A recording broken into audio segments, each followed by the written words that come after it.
이제 그 3절을 보려고 했던 그 말씀인데, 율법이 육신으로 말미암아 연약하여 할 수 없는 그것을 하나님은 하시나니 곧 죄로 말미암아 자기 아들을 죄 있는 육신의 모양으로 보내어 육신의 죄를 정하사라는 그 말씀. 그래서 예수가 죄로 왔다라는 그 의미를 받아들이기가 너무 힘든 그러한 그 모습인데, 이러한 말씀은, 이거와 비슷한 말씀은 너무나 많아요. 성경에 그 바울 자신이 이러한 표현을 자주 썼어요.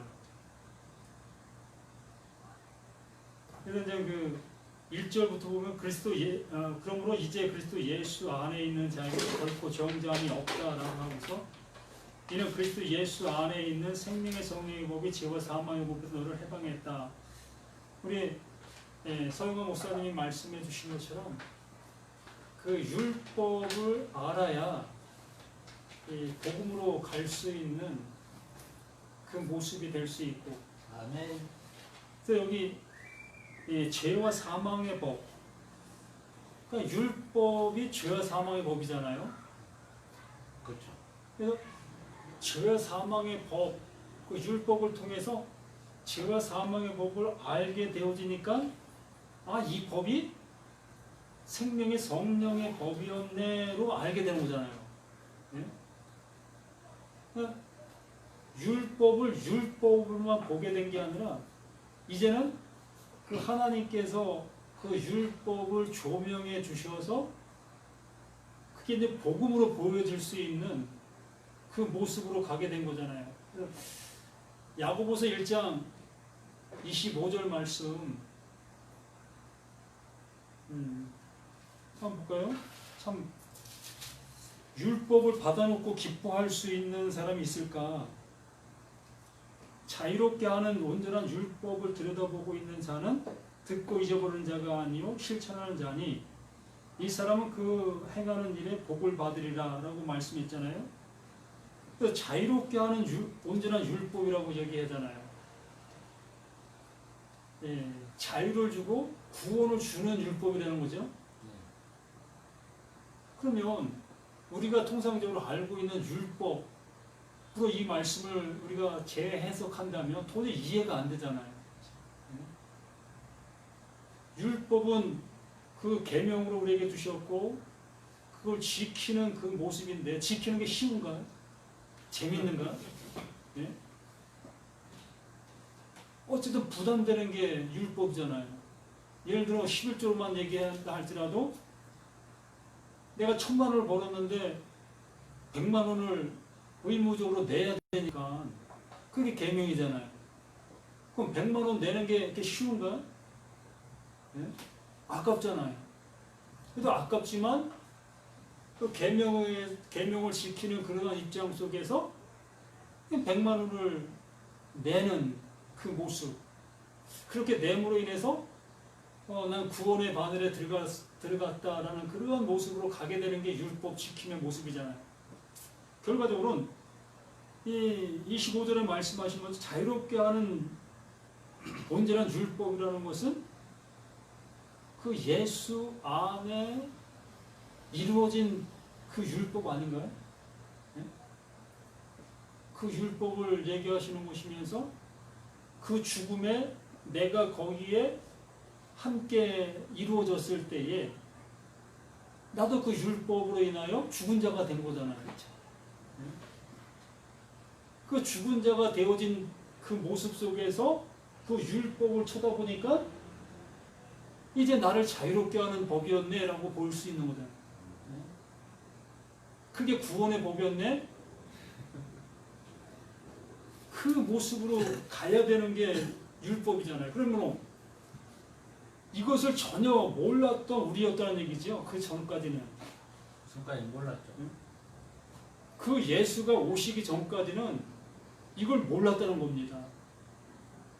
그렇기 때문에 그 예수가 오셔서 자신이 그 모습으로 오신 그것을 이게 정죄고 이게 죄다라는 것을 우리에게 알려주신 그 복음이었다는 얘기죠.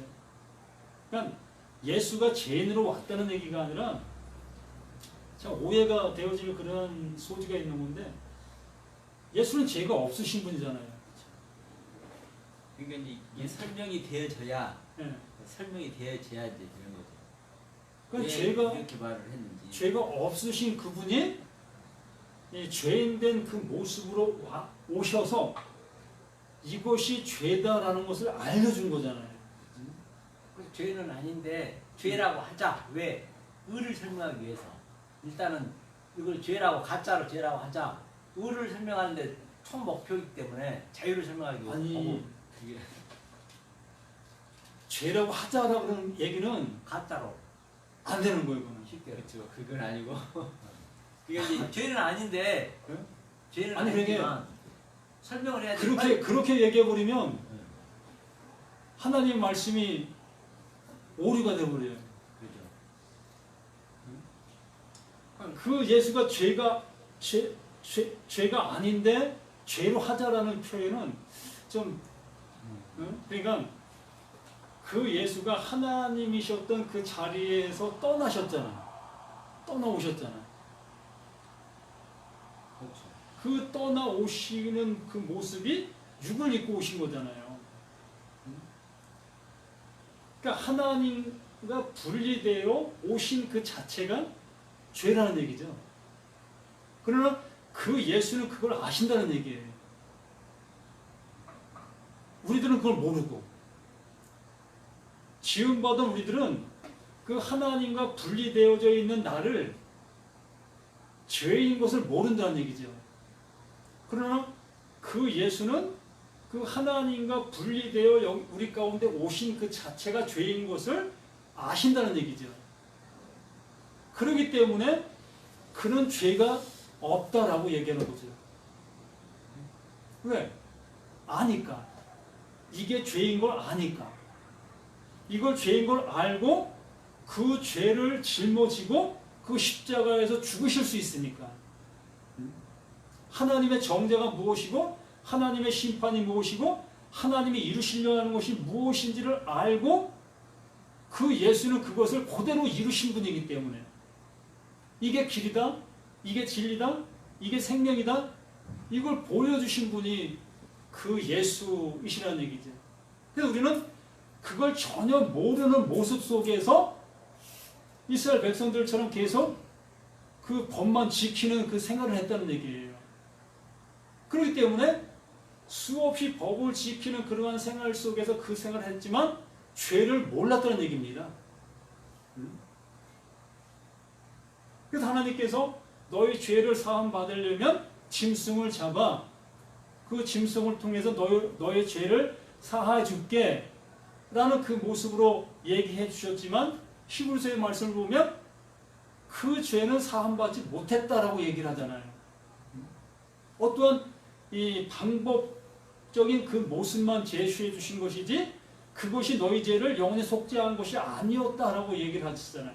그래서 그러고 나서 그 대제사장 그 예수가 오셔서 그 십자가에서 단번에 죽으심으로 영원한 속죄를 이루사 거기서 이렇게 시작이 됐던 그 모습이었다는 얘기입니다. 그래서 이 로마서 이 바울 서신을 통해서 말씀하시는 그 바울은 그 내용을 너무나 잘 알고 있었던 그 모습이 아니었는가라는 얘기죠.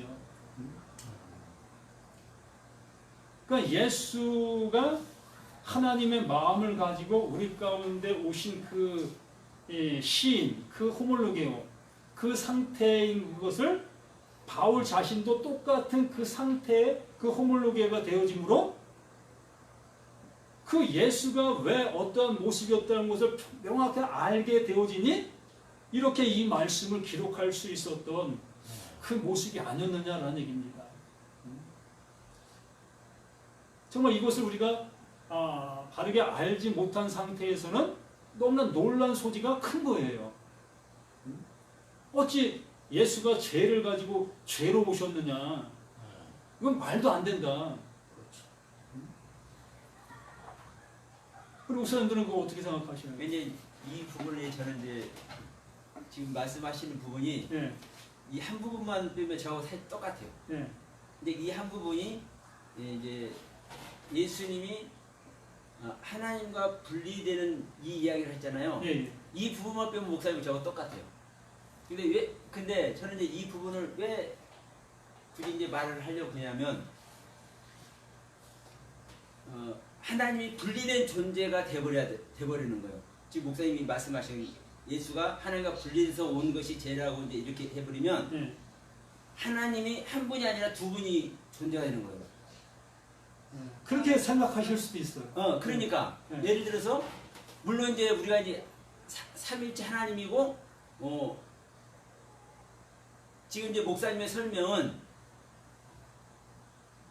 각각 위격으로 이렇게 분리해 말씀을 하셨을 수도 있어요. 예, 그런데 이 부분을 잘못 얘기해버리면 목사님은 제대로 했다 할지라도 듣는 사람으로 말미암아 두 분이 되버리잖아요. 그러니까 현재 기독교도 사실은 한 분 하나님 다 믿잖아요. 한 분 하나님 믿으면서도 이제 어떤 일이 벌어지냐면 또 말하는 거 보면요, 두 분 하나님, 세 분 하나님 다 믿고 있어요. 이 그렇죠. 일이 돼버리는 거예요. 예. 그래서 한 분 하나님을 우리는 알아야 되는 것이고, 그러기 위해서는 이 부분이 저는 이제 이렇게 이해를 해요. 이제 목사님 말씀하신 부분이 예수님 하나님이 예수님 오셨지만 사실은 우리가 구원받는 길을 예수님은 똑같이 지금 얘기하고 계시는. 그러니까 우리가 예수의 길을 따라서 그와 정확한 길로 갈 때 온전한 구원에 이르는 거죠. 예? 사실 십자가에서 마지막 돌아가실 때가 사실은 세례요한의 세례 받을 때도 사실 죽는 거거든요. 그러나 이건 작은 죽음이고 예수님의 모든 생명 전체를 이제 십자가에 죽는 거잖아요. 그렇죠. 그러면 내 전체가 완전히 죽을 때 완전한 하나님과 완전히 하나 되는 거죠. 그래서 그 보좌에 이제 같이 올라가는 거죠.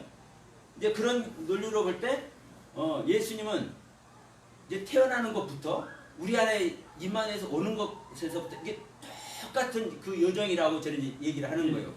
그래서 예수님 죄가 없지만 죄인으로 하나님께서 죄인으로 보냈다는 이 얘기를, 그래서 제가 지난번에 이제 말씀 나눌 때도 사실 그 얘기였던 거죠. 저는요, 예수님은 죄가 없지만 만약에 예수님께서 죄인이라고 하는 표현이 있으면 그 표현이 왜 그런 표현을 했는지 그 부분에 분명히 이유가 있을 것이다.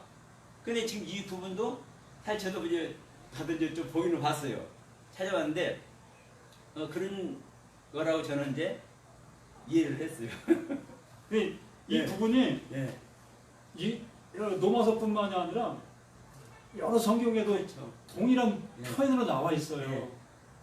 그 언어 유의만 약간 틀리지 내용은 똑같은 모습으로 표현된 게 많아요. 우리 서동환 목사님 어떻게 생각하셔요? 어르신 같아요. 예? 맞아요. 어르신 같아요. 그러니까 사실 그 이번 목사님도 그러기 때문에 예수를 율법이라고 자꾸 얘기하시는 거예요. 예수는 예. 역사요. 네. 역사 속. 역사적으로 예수는 육신의 예수는 율법이다. 그러니까 예수는 그 율법의 가르침을 줬고 바울은 아버지 그리스도의 가르침을 준다. 이 얘기를 자꾸 하시는 거라고. 근데 이제 그래서 우리가 이제 한 부분으로만 보면 자기가 물론 그게 틀린 건 아니요. 한 부분은 분명히 맞으니까. 근데 그 부분만 갖고 예수를 그렇게 얘기해버리면 그거 진짜 다른 맞지. 부분에는 오류가 돼버리는 거죠. 맞아. 다른 일반 부분이. 목사는. 예. 그러게 이 예수님은 절대로 죽으실 수 없으신 분이잖아요. 그렇죠. 영원한 생명을 가지신 분이잖아요. 예수님 자체가 부활인데. 예. 예. 그러니까 하나님이 보내신 그 생명이 죽으면 안 되는 거잖아요. 영존하시는 분인데. 예. 근데 이제는 이 육체를 입고 왔다는 그 자체, 그 육체를 입고 왔다는 그 자체가 이제 나와 똑같은 사람의 모습이 된 거잖아요. 내가 된 거잖아, 결과적으로는. 네. 우리 서동환 목사님 말씀하신 것처럼 좀비가 된 거잖아. 예? 우리 짐승으로 지음받았잖아요. 그렇죠. 그럼 짐승으로 지음받았으면 그 짐승이 와서 그 짐승을 구원해줘야지 다른 것이 구원해줄 수 없잖아요. 그렇죠. 그런 맥락 속에서 그 예수는 이 죄가 없으시지만 죄 있는 그 모양으로 우리 가운데 내동댕이 치심 받은 거다.